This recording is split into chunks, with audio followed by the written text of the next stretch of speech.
Hello friends, welcome back to my YouTube channel. நம்மளுடைய சேனலில் ஒரு நாளைக்கு முன்பதாகவே தங்கம் விலை அதிகரிக்குமா குறையுமா என்ன ரேஞ்ச் இருக்கும் அப்படின்ற ப்ரிடிக்ஷன் இன்ஃபர்மேஷன் கொடுப்போம். அதன்படியே நேற்றிரவு நான் போட்ட வீடியோவில் இன்றைக்கான தங்கம் விலை குறைவதற்கான வாய்ப்புகள் இருக்குன்னு சொல்லியிருந்தேன்.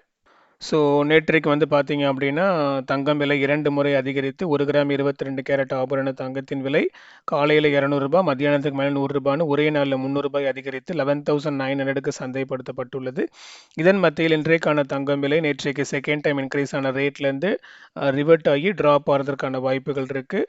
அண்ட் வெள்ளியின் விலை நேற்றைக்கு ஹெவியாக நேற்று சேஞ்ச் ஆச்சு, ₹9 ₹10 அந்த மாதிரி சேஞ்ச் ஆச்சு. இன்றைக்கி அந்த அளவுக்கு பெரிய ஃப்ளக்சுவேஷன் இல்லாமல், பெரிய சேஞ்சஸ் இல்லாமல் ஒரு சிறு ப்ளஸ் ஆர் மைனஸ் இருப்பதற்கான வாய்ப்புகள் தான் இருக்குது. இனி நாளை நவம்பர் 15 தங்கம் விலை அதிகரிக்குமா குறையுமா என்ன ரேஞ்ச் இருக்கும் அப்படின்ற ப்ரொடிக்ஷன் இன்ஃபர்மேஷன் இன்றைக்கி நைட்டு போடுற வீடியோவில் ப்ரொடிக்ட் பண்ணி போடுவேன். அந்த இன்ஃபர்மேஷன் உங்களை ரீச் ஆகிறதுக்கு இப்பொழுதே மறக்காம என்னோட யூடியூப் சேனல் சப்ஸ்கிரைப் பண்ணி பக்கத்தில் இருக்கிற பெல் ஐக்கன் ப்ரெஸ் பண்ணிக்கோங்க.